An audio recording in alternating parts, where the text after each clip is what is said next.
Vou mostrando como sou e vou sendo como posso, jogando meu corpo no mundo.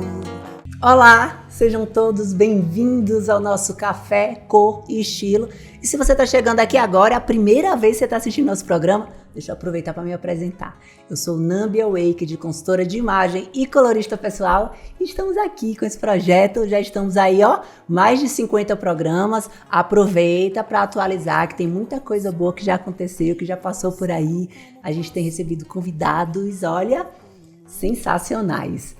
Toda quarta-feira, a partir das 19 horas, tem programa novo. Então, já passou muita coisa boa, vem muita coisa boa por aí. E temos aqui o hábito de começar agradecendo, sempre agradecendo. Então, eu quero agradecer aos nossos apoiadores e patrocinadores, inclusive aproveitar para dizer que esse primeiro programa do mês de maio, a gente está com um mega patrocinador. Não tá brinquedo não. A Copenhague está aqui com a gente.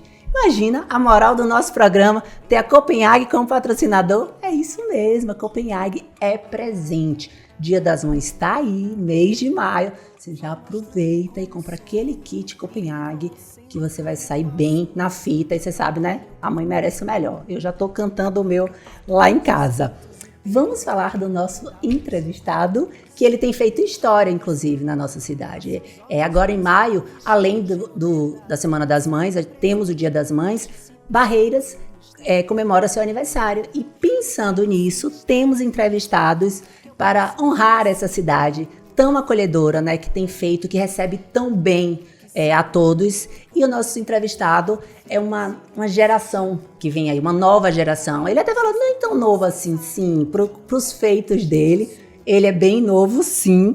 E vamos conversar hoje com ele, que é engenheiro civil há 13 anos e há 11 anos ele está no mercado imobiliário de Barreiras. Vim fazendo história com a Solari, ficou fácil, né? Mas hoje a gente não vai conversar com simplesmente o CEO da Solari. Nós vamos conversar com o filho do Luiz Felipe, da Cláudia e o pai da Maria Luísa, que é esse pai aí que a gente quer conversar. Hoje a gente vai receber no Café Cor e Estilo Luiz Henrique. Mas eu vou passar o programa chamando de Quinho, aviso logo, para não correr o risco.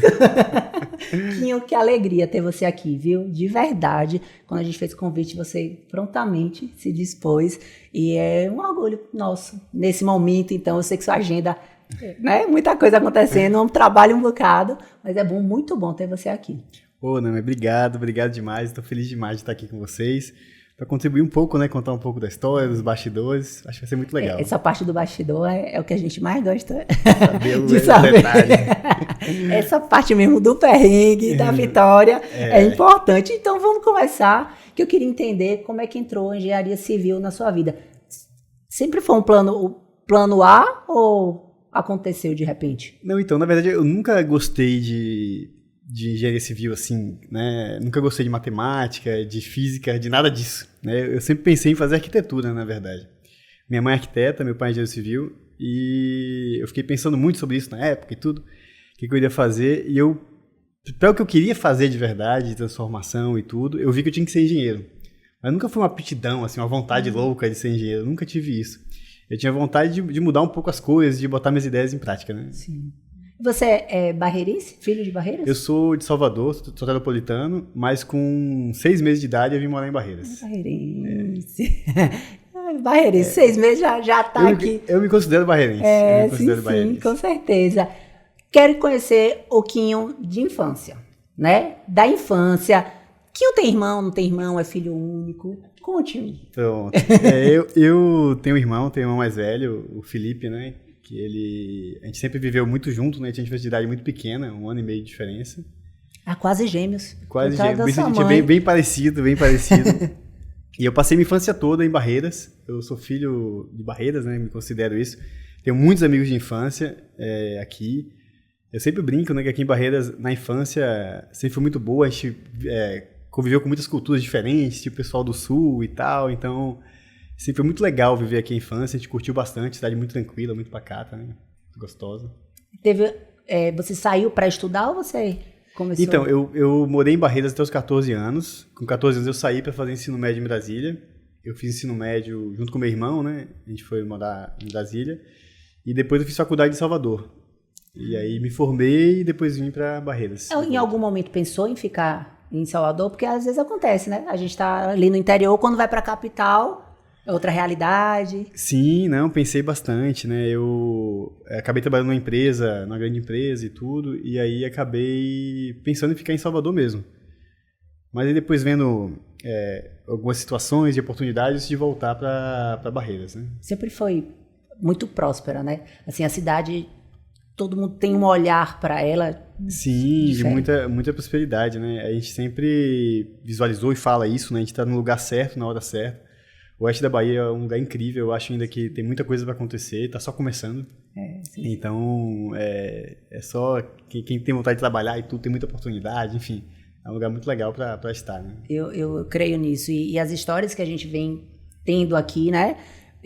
É surpreendente, assim. Do quantos números a nossa região produz. Em muitas áreas, né? Sim. Porque, óbvio, a gente tem um agro fortíssimo, né? Que inclusive, quem fomenta tudo isso. Mas, consequentemente, a gente tem muitas áreas que a nossa região se destaca. Eu estive aqui com a Cris da Vivo, são 100 lojas da Vivo que ela tem. Nossa. Imagine, né? Assim, se você bota isso no ranking Brasil, ela está ali no 5º maior grupo, né? No Nordeste. Então, assim, são coisas... Sim, é incrível. O que eu acho mais incrível, assim, é quando você conhece a história das pessoas, né? Eu acho que um pouco da minha profissão, eu tenho a oportunidade de conhecer a história das pessoas e você vê a trajetória. E eu vejo como é incrível aqui em Barreiras. Você faz um negócio com a pessoa compra um apartamento pequeno. Daqui a pouco a pessoa está comprando um apartamento enorme. Assim, no curto período de tempo, as pessoas têm sucesso nas carreiras, né? Aqui, né? Que estão aqui. E eu acho isso incrível de acompanhar. Então, você vê que não é um crescimento só da sua empresa, só seu, né? É um crescimento de todo mundo, da comunidade como um todo. Isso é muito legal. Isso é muito bom. Tem o empreendedorismo, né? Que a gente sente, porque o que você faz não é simplesmente construir, né? Eu percebo nas suas obras que vai sempre alguma coisa além, né? Eu percebo isso, que vocês têm essa preocupação. Depois eu quero, inclusive, até que você fale um pouco disso, com mais detalhe. Mas isso vem da infância, porque eu soube aí, assim, que tem um negócio de uns hamsters que desde pequeno, né? E me conte isso. Não, eu e meu irmão, a gente sempre foi criado com muito empreendedorismo dentro de casa, né? Então, meu pai sempre deu mesada, meu pai sempre regulou muito a educação financeira comigo e com meu irmão. Então, a gente sempre foi muito, assim, criado na unha mesmo. Ó, você recebe tantos por mês, tem que se virar e correr atrás. Eu acho isso que foi um fator determinante, assim, pra gente ter esse pensamento. E meu irmão sempre capitaneou, assim, ideias incríveis, né? A gente é aquele tipo de criança que fazia banquinha nas férias para poder vender coisas e tudo. E teve esse episódio dos hamster, que a gente comprou um casal de hamster em Brasília. E a gente viu que era uma oportunidade de negócio. Não tinha hamster em Barreiras ainda. Uma oportunidade de negócio. Uma oportunidade de negócio. E a gente começou a pegar os filhotes do casal que a gente tinha ali e começou a vender. E depois a gente viu que tinha uma demanda muito grande. A gente chegou com um amigo nosso, o Augusto, a gente chegou a pegar um ponto que ele tinha e a gente montou uma pequena loja de gaiolas. Caramba, chegou. Chegou a esse nível. Hamster, enfim. E você tinha quantos anos que você tem, né? Olha, eu acho que eu devia ter 10 anos. Gente, que sensacional. Mais ou menos isso. E eu achei essa história muito bacana, não conhecia ela a fundo, queria que você me contasse, porque me deram algumas deixas assim e eu falei, quero saber. Mas tem uma história de um carro aí também. Houve um momento aí de um carro que você negociou com um ponto. Não, em vez de ser... Como é que foi? Como é que foi isso? Não, vamos ver o negócio da loja. Em vez de dar o carro, eu quero a loja, um ponto comercial, que aí com o dinheiro do ponto comercial eu pago a parcela do carro. Isso. E eu falei, gente, que sensacional, ele tá à frente do... Assim, essa mentalidade sempre teve muito forte, né? Eu sempre olhei para negócio como uma ferramenta, né? E dinheiro como uma ferramenta. Eu acho que eu nunca tive, assim, amor por ganhar dinheiro, né? Eu entendia sempre como uma ferramenta de utilizar para ter as coisas de longo prazo. Essa questão do carro é o seguinte, eu não queria ganhar o carro. Meu irmão tinha ganho o carro quando fez 18 anos e tudo, para ir para faculdade. Eu queria pegar o dinheiro do carro e já investir o dinheiro do carro e receber a parcela referente a isso, criando uma loja e tal no empreendimento, para poder ter uma coisa durável, né? Uma renda já fixa, durável e tudo isso. Então eu sempre entendi que o jogo funcionava dessa forma, né? Desde de jovem, digamos assim. E hoje na prática, né, hoje há alguns anos, você consegue fazer essa leitura de que, de fato, isso na infância já era algo muito latente, já era algo que... Não, era muito latente. Era, assim, uma coisa que eu sempre pensei, assim, um pouquinho diferente. A gente brincava muito de Lego na infância com minhas primas e tudo, nas férias. E eu sempre criava situações para poder, dentro da brincadeira, da imaginativa da criança ali, de gerar retorno dentro da brincadeira, né? Então eu brincava que, não, vamos brincar de Lego, vamos. Eu vou pegar a peça do posto de gasolina. Aí botava o pessoal para abastecer o carro no meu posto. Não, você tem um carro, você quer o carrinho? Não, mas para poder brincar com o carrinho, você tem que abastecer o carrinho. Então eu sempre tive isso, minhas filhas sempre brincaram. Rapaz, você vai ter que ser rico, porque não tem jeito. Desse jeito você pensa, não tem como. Até no Lego ele tem. Essa brincadeira desse jeito. Sempre foi isso muito, muito forte, tanto em mim e no meu irmão também. Que fantástico, e é isso. São essas histórias e essa veia. Acredito também que existem algumas profissões que no decorrer da vida a pessoa vai descobrindo, de repente, uma aptidão que nem ela sabia. Mas existe muito isso, da pessoa crescer, né? Ela já traz um traço, e o empreendedor acho que é nato, né? Ele já traz de pequeno essa necessidade, essa coisa de se movimentar. Eu acho assim, de se virar, né? Eu acho que as dificuldades, né? Elas sempre fazem as pessoas se virarem, né? Isso é muito curioso, porque a gente quer ter tudo, né? É engraçado. Eu quero, mas é no ponto quando você não tem que você consegue descobrir a forma de ter. Né? Então eu acho que isso que é o mais interessante, né? Eu sempre digo assim, eu nunca consigo dizer se algo que me acontece na vida é bom ou ruim. Porque sempre traz um reflexo de alguma coisa, né? Isso eu acho legal, um aprendizado, enfim. Fantástico. E você formou, né? Aquela coisa. O jovem vai e faz a faculdade, formei, e agora eu tenho uma profissão. Como é que foi para você esse momento? Você já vinha desde a faculdade, sei lá, estagiando, já fazendo alguma coisa? Você já tem um pai, né? Que já trabalhava, sim, mãe? Ou você terminou agora, vai começar Como é que foi se iniciar? Então, eu sou uma das pessoas mais agoniadas que eu conheço. Eu sou muito agoniado. Então, eu passei na faculdade muito cedo. Eu entrei na faculdade com 17 anos. E eu já queria trabalhar de todo jeito. Aprender. Então, eu já queria estagiar no primeiro semestre. E aí, como meu pai se formou em Salvador, meu pai tem muitos amigos que tinham construtora lá e tal. E meu pai foi me ajudar a procurar um estágio para mim. E o pessoal não queria pegar meu semestre.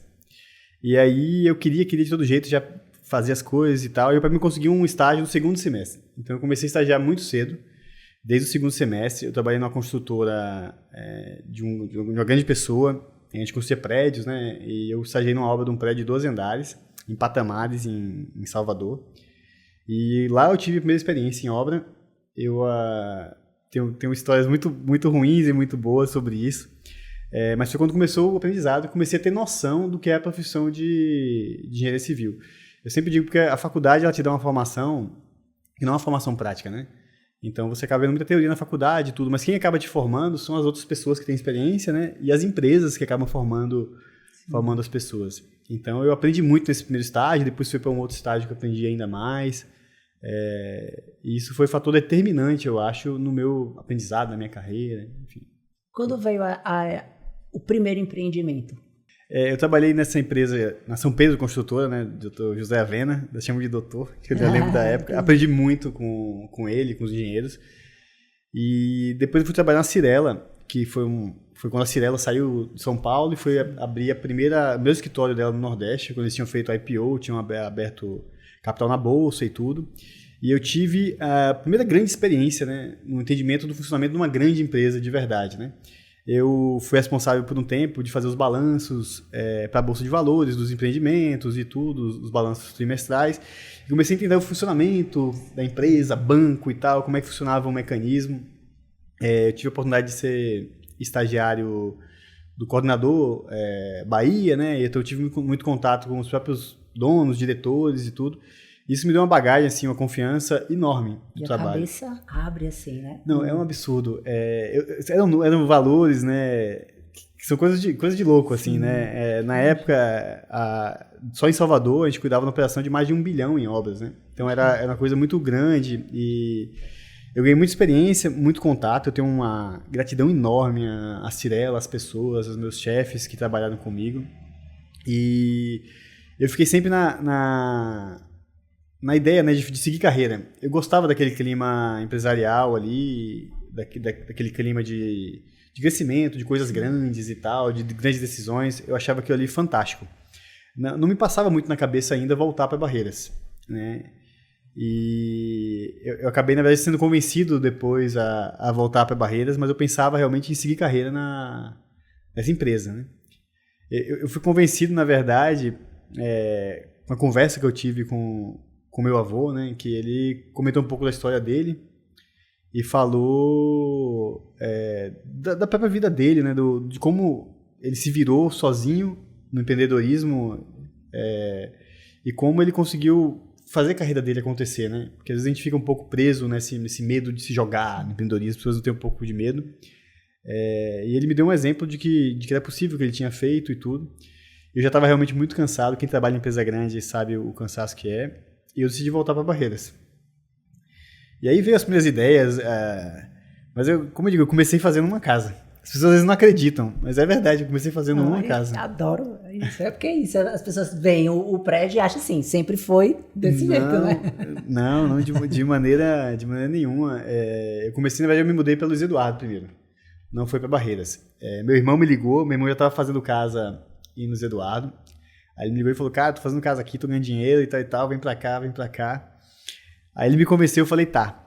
E até uma história curiosa, que eu virei pro meu antigo diretor e falei que não queria mais ficar na Cyrela. Ele ficou bem chateado comigo, falou um monte de coisa, falou que eu precisava ainda passar mais um período em São Paulo, precisava aprender mais algumas coisas para ficar pronto na minha carreira e tudo, falou um monte de coisa. E hoje ele presta consultoria pra gente. Hoje meu diretor presta consultoria pra Solari, pessoa fantástica e tudo. Então, assim, é sempre importante você manter as portas abertas, né, onde você passa. Mas é isso, eu fui convencido a morar em Luiz Eduardo e eu comecei fazendo uma casa. Aí eu fiz a primeira casa, não vendeu. Fiz a segunda casa, não vendeu. Fiz a terceira casa, não vendeu. E quando eu estava fazendo a quarta casa, a primeira casa vendeu, né? E aí as coisas começaram a acontecer. Porque meu pai, ele teve a seguinte política, ele deu para mim e para meu irmão a mesma quantidade de recurso. Meu pai me deu, na época, R$100 mil para começar a minha vida e um terreno, né? E ele falou, se vira, agora é com você. E pro meu irmão a mesma coisa. Então ele sempre foi muito honesto e muito, muito rígido. E foi através disso. Foi com esse recurso que as coisas foram começando, foram acontecendo, né? E a gente foi criando a Solari. Eu tenho uma foto nesse conjunto de casas, são 4 casas lá em Luiz Eduardo, com a plaquinha da Solari bem pequenininha, não tinha nem empresa ainda, não tinha nada. Meu irmão fez a logomarca da Solari no Paint, num dia, num programa de computador, fez ali. E, enfim, começou. Começou e a gente... Enfim, eu falo que eu tive vários pontos de inflexão, né, de saber se estava fazendo certo ou errado, porque eu ganhava menos fazendo casa do que como o salário que eu tinha deixado. Imagina.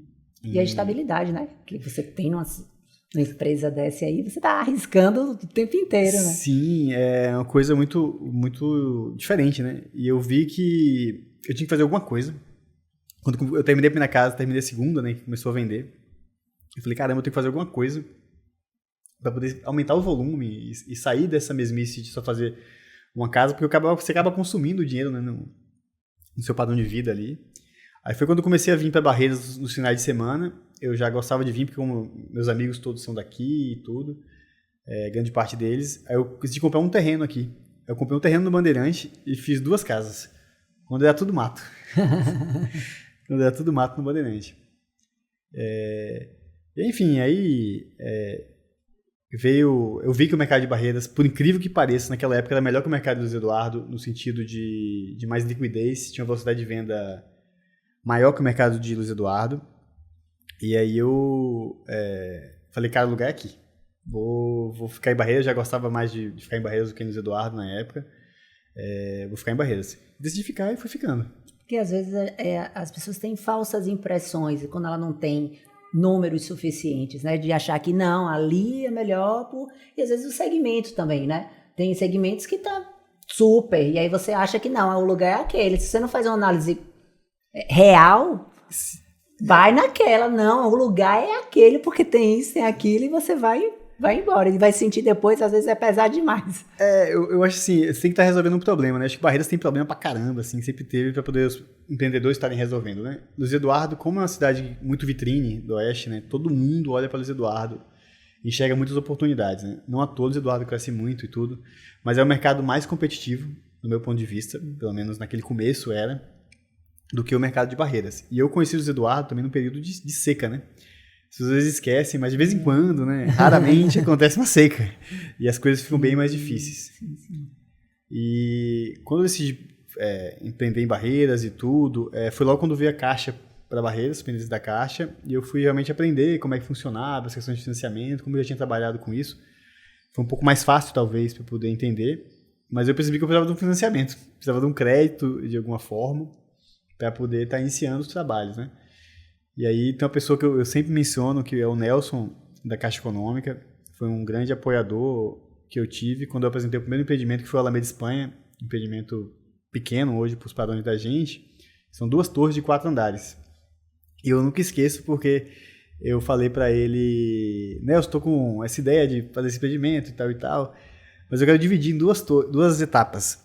Aí ele olhou o tamanho do financiamento e ele falou, Henrique, isso aí em 2 etapas, rapaz. Isso aí você tem que fazer em uma etapa só. Você tá com medo de quê, rapaz? Pode fazer que vende. Aí ele até brincou comigo, ó, você tá vindo de carro aqui agora, você vai voltar aqui de helicóptero. Aí falou brincando, assim, e desde então ele foi uma pessoa que me ajudou muito, tenho muita consideração por ele. A gente começou o primeiro empreendimento e vendeu bem e a gente foi embora. Aí foi fazendo. Você falou 2 pontos aí que eu acho importantíssimo. O seu pai, que acho que fica a lição o quão importante é a gente dar a vara para ensinar, né? Sim. Toma, em vez de dar o peixe. E hoje você como pai, né? Depois eu quero falar dessa parte.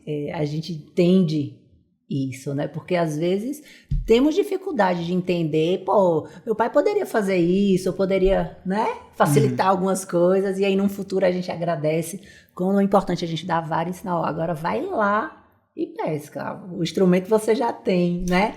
E o segundo momento, quando você fala do Nelson, que tem da palavra, né? O poder da palavra, de saber assim, pô, cara, faz logo os 2. Sim, né? com certeza.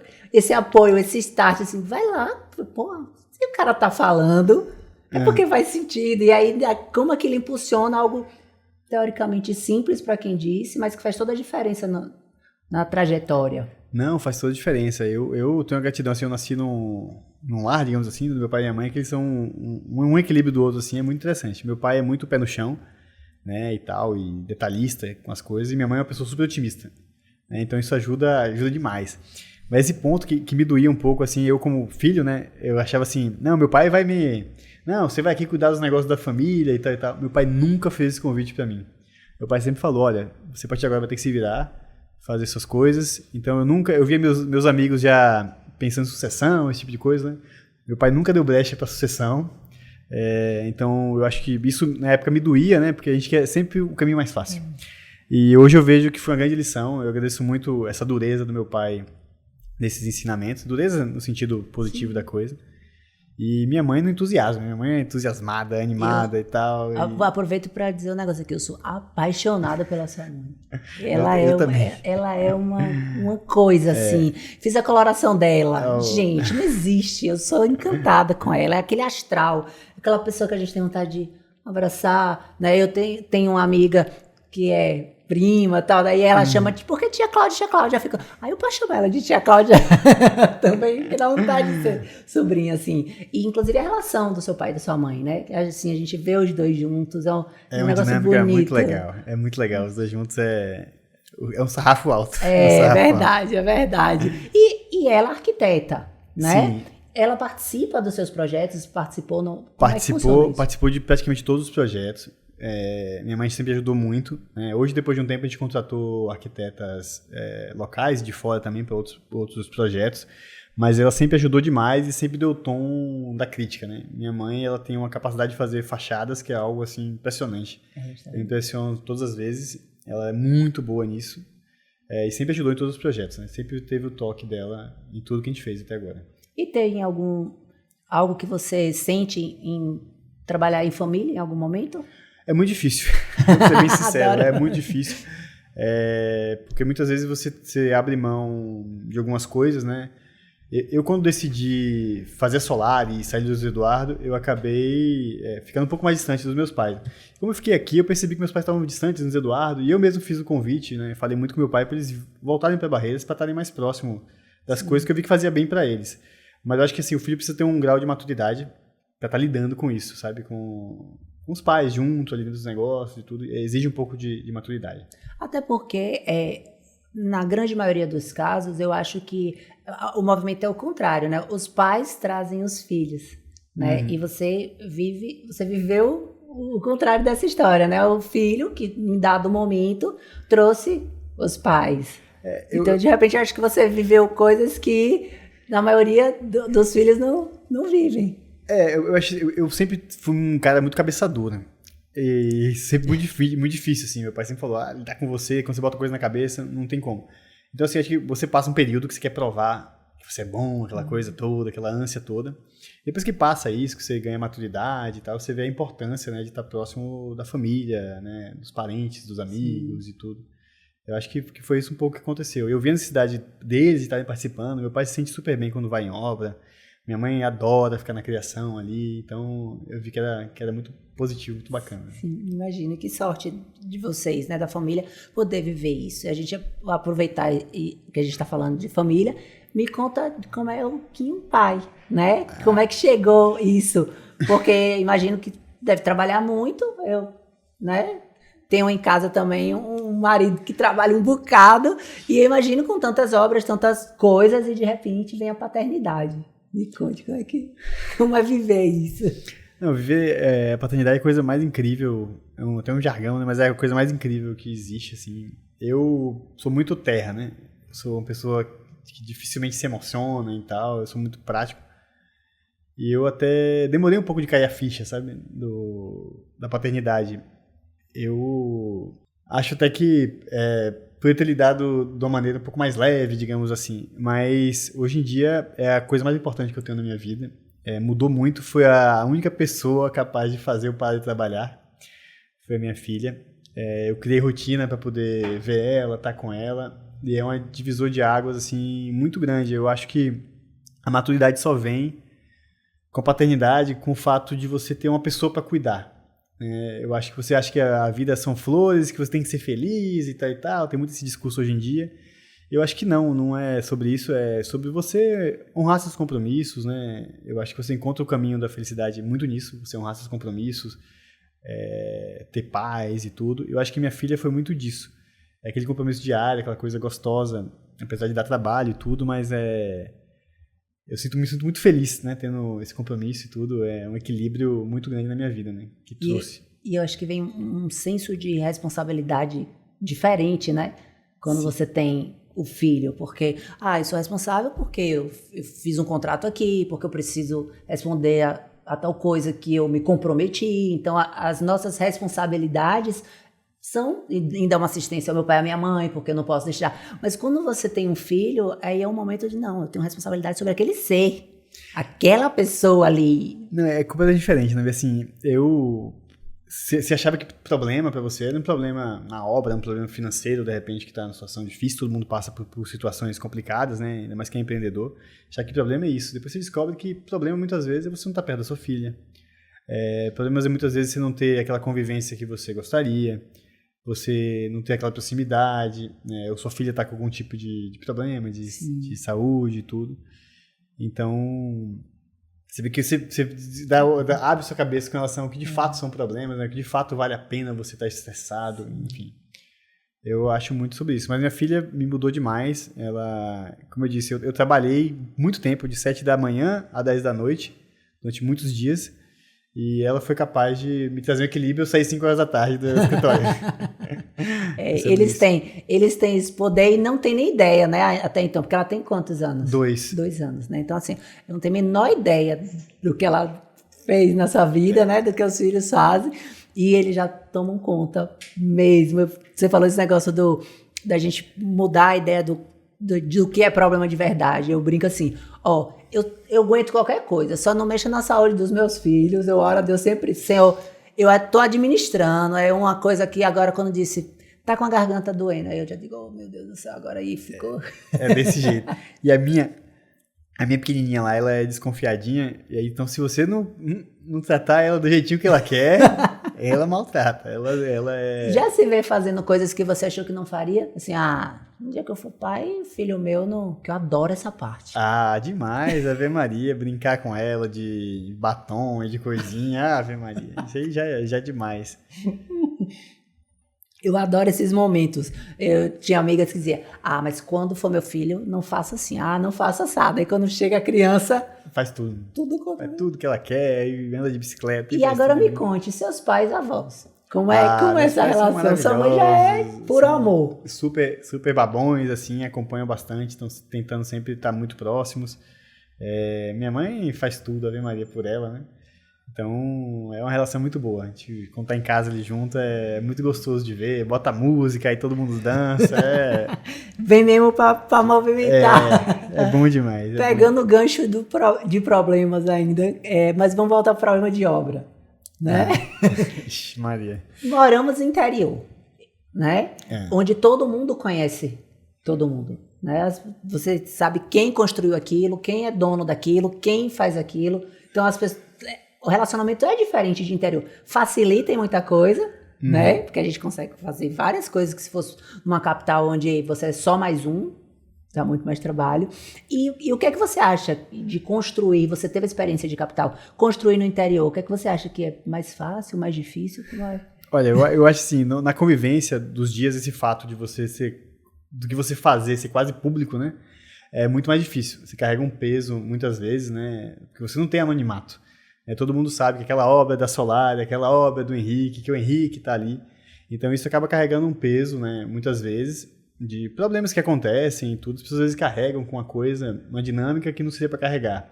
Ou no imaginário, né, que imaginam que uma empresa compete com a outra, ou outro colega de profissão compete com outro, e que isso, na verdade, não existe. Eu acho que o interior facilita muito as relações, você tem relação de pessoa para pessoa, então isso ajuda bastante, né? Você conseguir construir até os produtos, porque você pergunta para a pessoa o que a pessoa quer, você tem chance de sentar num churrasco ali e o cara falar, pô, Kim, eu quero um apartamento assim, tal e tal, então você tem chance de modelar, porque você está muito próximo do seu público.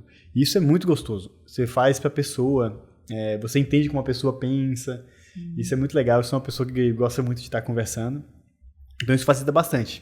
Mas essa parte de você estar sendo sempre público, assediar todo mundo sabendo, é um pouquinho mais difícil, é desafiador. E acontece de ligar falando, porque aquele apartamento que eu comprei tá com o ralo entupido, querer questionar umas coisas assim bem... Acontece de tudo, é inerente à profissão, né? As pessoas acabam tendo acesso a gente, tudo. E eu parto do seguinte princípio, ninguém que está fazendo algo que tenha responsabilidade, que tenha...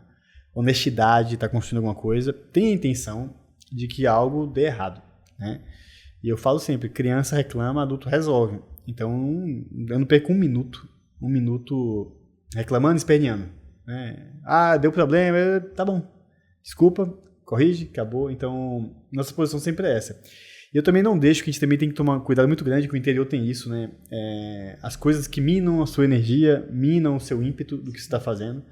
Eu falo sempre, não importa o que me falem, se tá ruim, se não tá, eu vou escutar, vou melhorar, mas eu nunca vou desistir de fazer o que eu acho que eu tenho que fazer. Então, não adianta, eu posso ser criticado, falado, então isso pra mim pouco importa.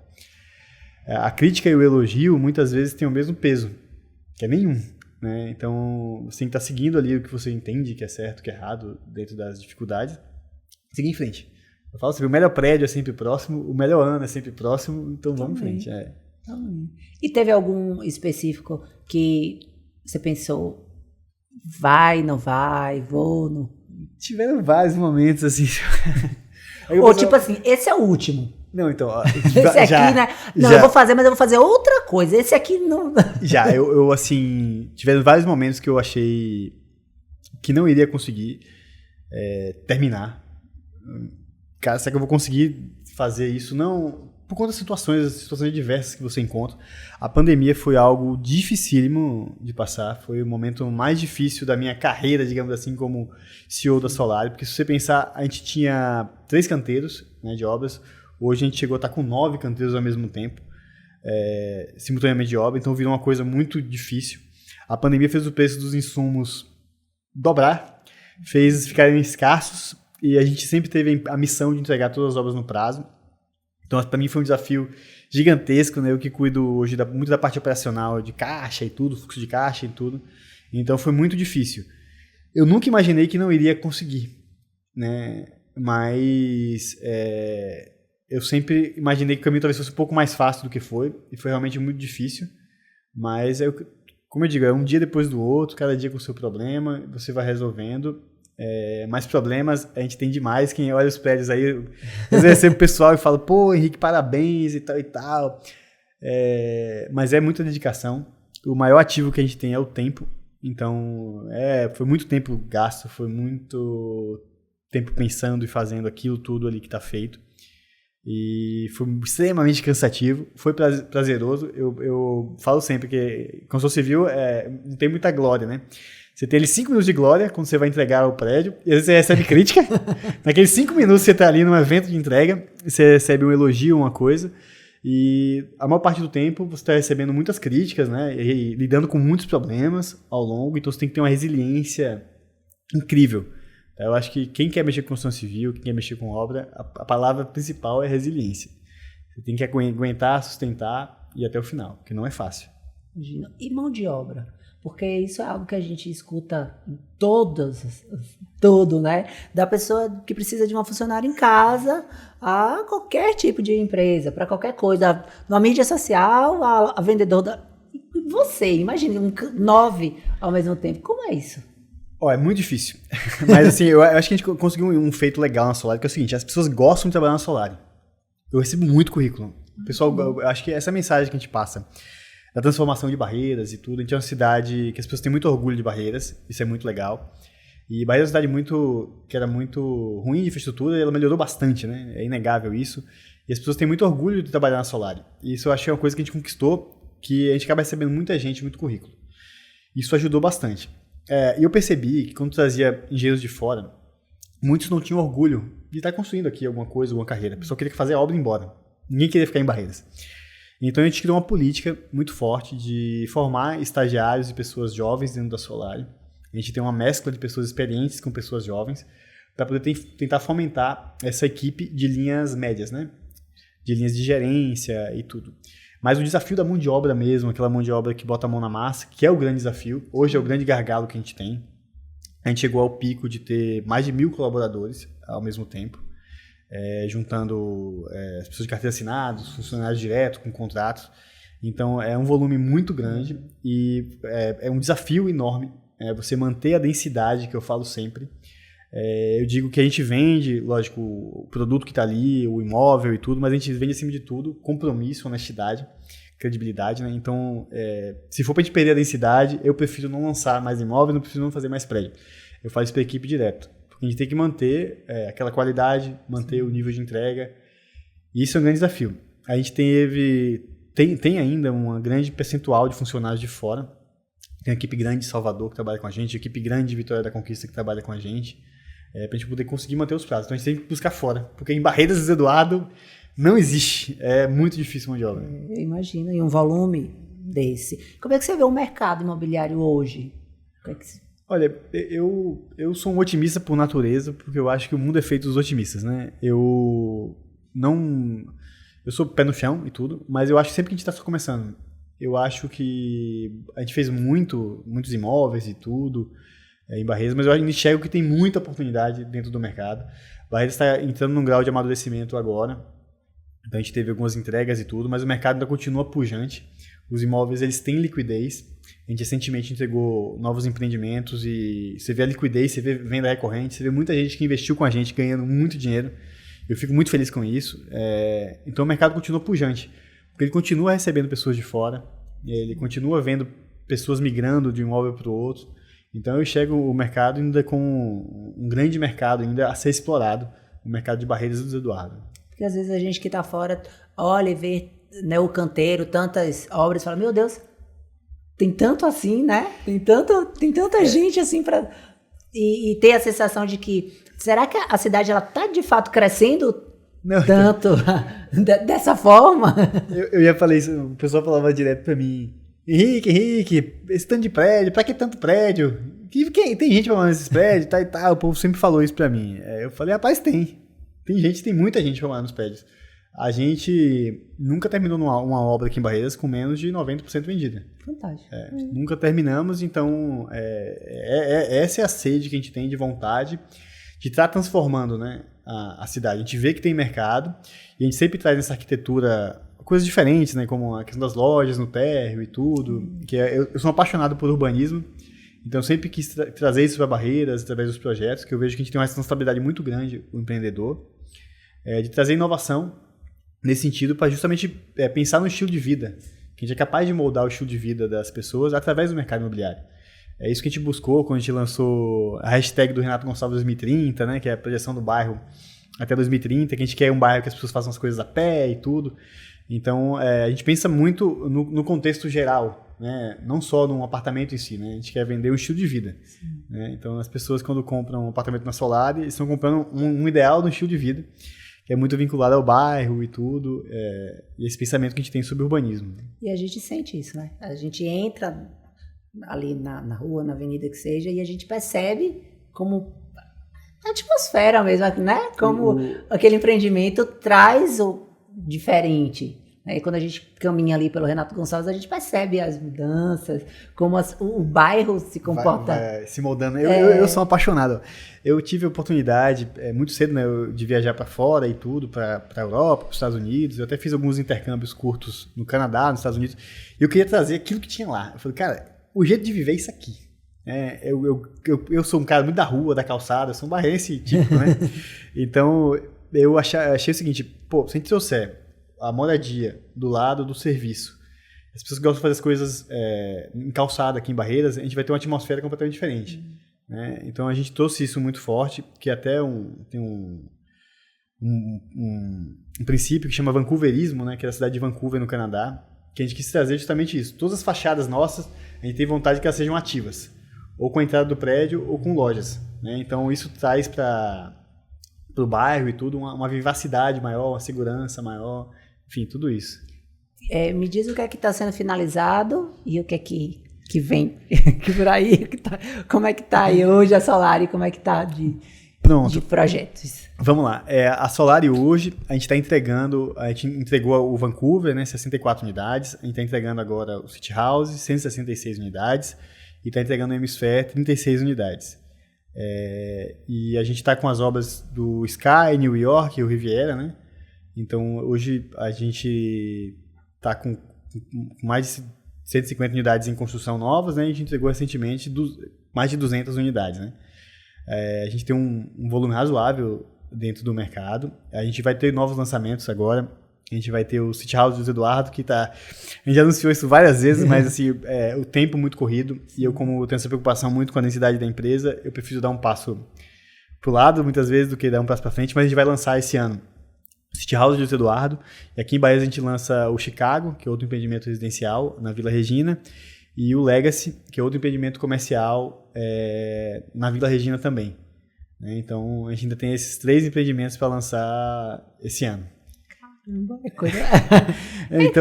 Mas o carro-chefe nosso, a gente agora, a partir desse ano, a gente vai se posicionar, a gente vai ter os lançamentos dos nossos primeiros loteamentos. Né?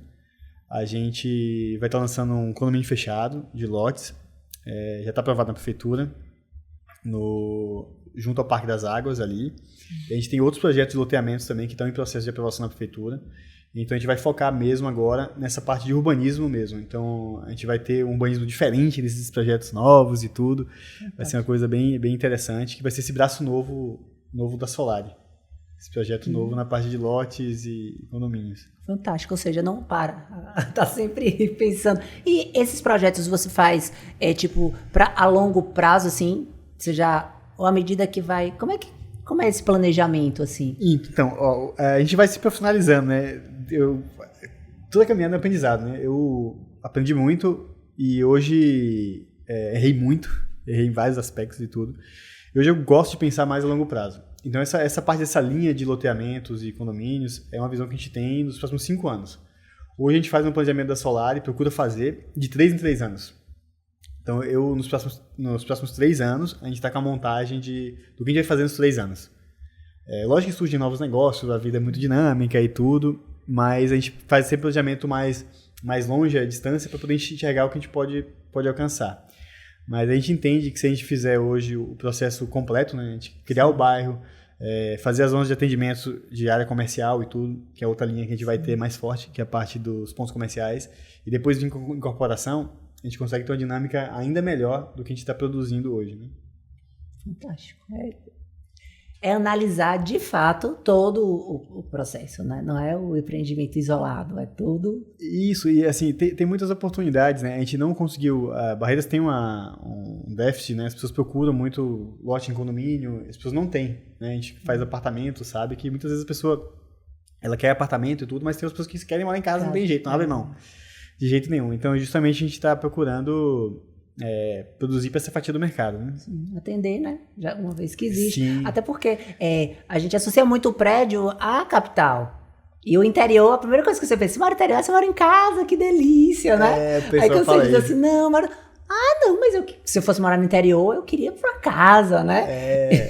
E aí eu acho que no início é meio que uma novidade, para a população, quando começam a ter os prédios, aí em algum momento alguns, né, pensam, e depois os outros, não, mas eu tô querendo, não tenho visto mais a casa, né, eu quero meu quintal, eu quero meu cachorro. Tem gosto para tudo, pessoal que quer casa, quer ter cachorro, não tem jeito.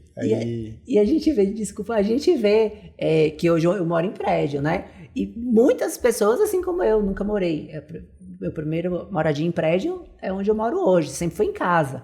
E assim tem outras pessoas. E aí é uma coisa meio cultural, assim. A pessoa não tem o hábito, então tem um comportamento que não dá para você ter, né? Então, às vezes, começam alguns conflitos lá no grupo que você vê que a pessoa não dá para fazer isso aqui. Não, o grupo WhatsApp, condomínio, Ave Maria. É terrível. É a vaga do cigarro da janela, é o caroço da manga que de repente cai dentro. Você fala, meu Deus, o que é isso? É isso.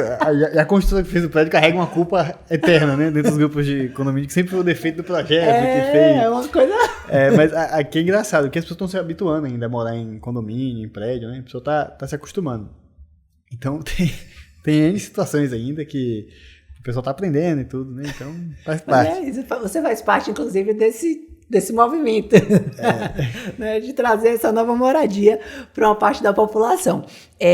Temos um momento aqui do nosso programa, né? Acho que a gente falou de família, falou de história, falou de empresa, mas eu sou consultora de imagem e eu tiro um pedacinho, uma fatiazinha para poder falar disso com vocês, qual é a sua relação com vestir, como é que, né? Como é que você, o que é que são suas escolhas, o que é que faz sentido para você, se você pensa nisso, se isso acontece, enfim. E você não sabia disso, você já acompanha o programa, criamos agora nesse mês de maio um quadro diferente, onde a gente quer entender um pouco do estilo do convidado na prática, inclusive, né? Em algum momento da sua vida, quero saber que estilo é esse. Aí a gente vai trazer uma foto e você vai me dizer, nessa época aqui, tá?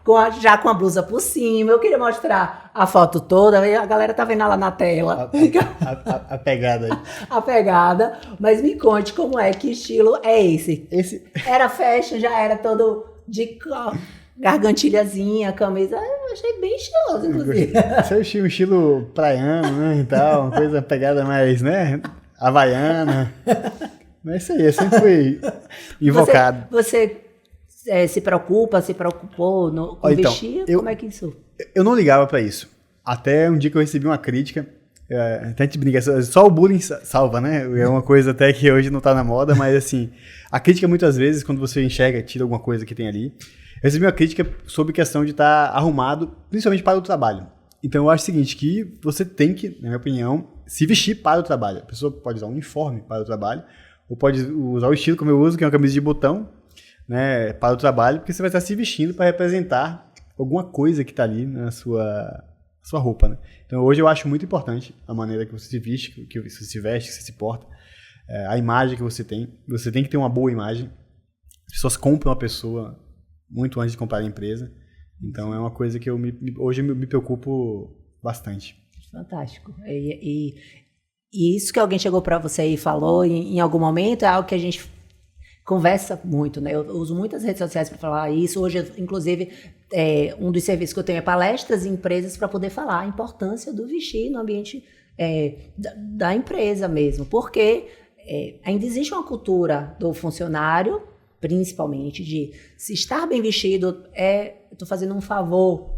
Porque eu tenho... Se tem uma empresa que diz, olha, precisa que seu cabelo esteja arrumado, uma maquiagenzinha, nada, mas que precisa... eu tenho que fazer, né? Ou das pessoas que separam aquela roupa, essa é só para trabalhar. E aí ela pega o melhor que ela tem para sair. E a gente trazer a consciência, vem cá, você entende que o seu trabalho é que lhe proporciona tudo que você tem? Tudo vem do trabalho. Então, como assim esse ambiente não merece o que você tem de melhor? Não, né? É isso. Eu me visto melhor pro trabalho do que na rua. Na rua eu só uso camiseta preta básica, ou preta ou branca, ou bege. Eu não uso estampa, nada disso. Não gosto. Eu me visto, teoricamente, mais arrumado pro trabalho do que pro dia a dia. Mas acho que é isso. Acho que as pessoas têm que dar a importância em tudo, né? Porque é detalhe. É detalhe. E como comunica, né? Comunica demais. Basta a gente pensar como o preconceito, porque quando a gente fala de preconceito não é algo negativo, é que de fato o cérebro passa, a informação que ele passa é um conceito antes de você conhecer de fato aquela pessoa, quando você olha para ela. Todos nós fazemos isso. Então, se eu posso já causar uma boa impressão... Não, eu falo assim, quando você tem uma situação, imagina que você precisa fazer uma venda de todo jeito, você está com o seu negócio por um fio, você tem que vender, porque é a última venda da sua vida. Eu lido muito dessa forma, com todas as vendas e tudo. Então, todo detalhe que você pode ajudar para fazer aquela venda que pode ser a venda da sua vida, você tem que tomar o cuidado. Você imagina você perder uma venda por conta de uma roupa ou não estar bem apresentável no dia, né? Então, eu acho que as oportunidades sempre vêm, um momento ou outro. Então, aí você tem que estar preparado. Você tem que estar pronto. Para pronto para a oportunidade. E quantas informações a gente passa numa roupa toda amassada? Porque é isso, é o detalhe. Mas, caramba, a pessoa vem desse... Né? Tipo assim, aí já dá uma sensação de não é uma pessoa organizada, não é uma pessoa pontual, ela não sabia, porque envolve muitas coisas, né? Tem uma história engraçada isso aí. A Solar não tinha escritório, né? A Solar tinha um container. A história da Solar era no container. Nunca tive um escritório chique e tudo. Meu negócio era trabalho, fazer obra e tal. Eu vou entregar o prédio, ponto, acabou. Eu dividi uma mesa, a pessoa do financeiro. Era desse jeito, a Solar era isso. E aí tinha um container e tudo. Aí certa vez veio uma cliente lá comprar um imóvel. Eu não estava na hora. Quando eu saí, eu mesmo apresentava os apartamentos e tudo. E eu saí e a cliente pediu um café. Aí chegou um café numa xícara bem simplória. Aí ela virou assim pro corretor e falou: rapaz, como é que a gente vem comprar aqui um apartamento de 700 mil reais e toma um café numa xicrinha dessa aqui? Aí isso me marcou porque ele me contou a história e eu vi a importância da apresentação, né? Foi quando eu decidi, porque até então o engenheiro ele pensa que 1 mais 1 é igual a 2, né? Só que não é 1 mais 1 igual a 2. Na verdade, 1 mais 1 pode ser igual a 4, a 5, a 6. Então tem muita coisa que não é mensurável, né? Que é muita coisa ligada a sentimento e tudo. Que isso importa pra caramba, muito, no mundo dos negócios principalmente, enfim, uma coisa a mais. Foi quando a gente resolveu fazer escritório. Eu falei, sabe de uma? Então vamos agora fazer um escritório bacana e tal. E ajudou bastante a gente a crescer. Então é muito importante a visão que as pessoas têm da empresa. E eu agradeço hoje, até hoje.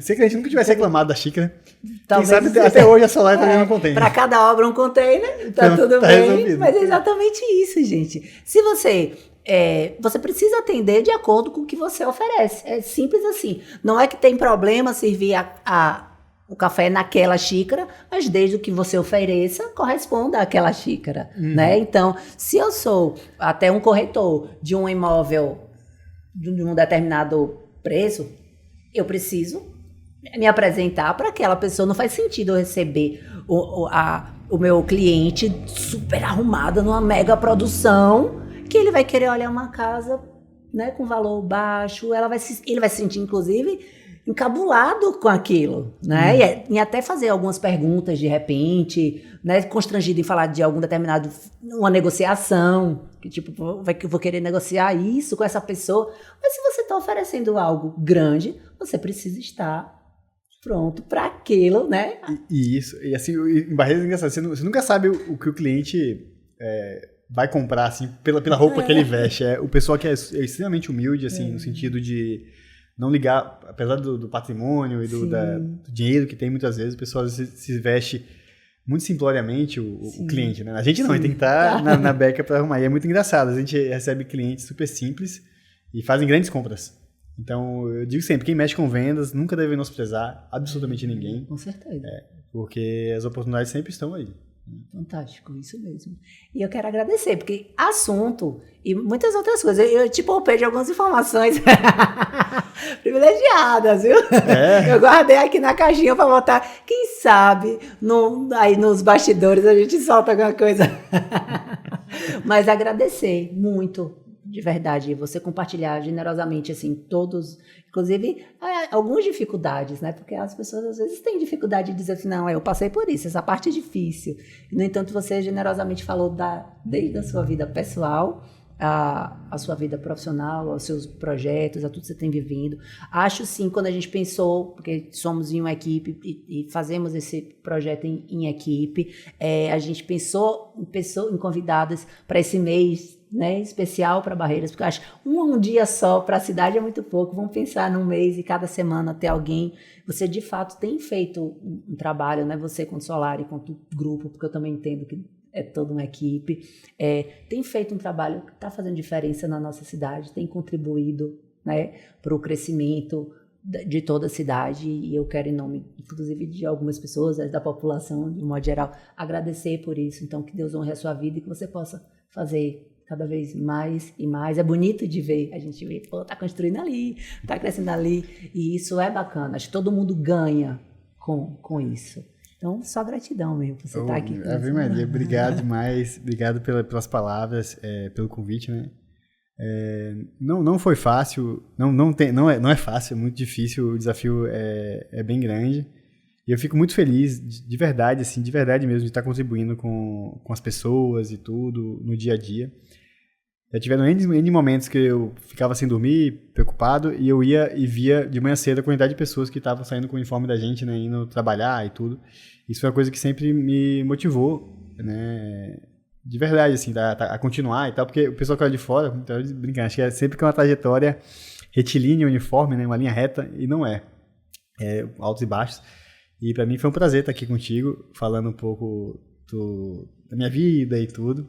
E o que a gente quer da Solar é isso, é estar contribuindo realmente com a cidade de Barreiras, com as pessoas, e estamos ali para o que as pessoas precisarem, né? E eu fico feliz demais com essa torcida. Pois é, e tem feito. Pode ficar feliz que tá dando certo. E agradecer você que está aí até agora, agradecer aos patrocinadores, eu preciso falar o nome de todos eles aqui. Cheirinho Bom, Copenhague, CrossFit 889, Vanessa Gonçalves, que tá arrasando na make. É parceira, a gente tá muito bem de parceiro, graças a Deus. Aproveita, antes de sair, se inscreva no canal, ativa a notificação, faz esse negócio todo completo do YouTube que a galera pede a vocês. Então, faz isso, compartilha, para que mais pessoas assistam o nosso programa. O crescimento desse programa também depende de vocês. Fique com Deus, e quarta-feira que vem tem mais Café com Estilo. Coitado, conversando. Eu tô com medo. Conversando. Fala aqui, fala aí seu nome. Luiz Henrique. Não, normal. Normal? Aqui tá bom? O som? Tá bom? Tá. Luiz Henrique. Eu falo meio baixo, né? Você falou tudo, mas você vai lembrar, que na verdade ele vai lembrar que esqueceu de falar alguma coisa depois. Porque é a mensagem que eu mais recebo.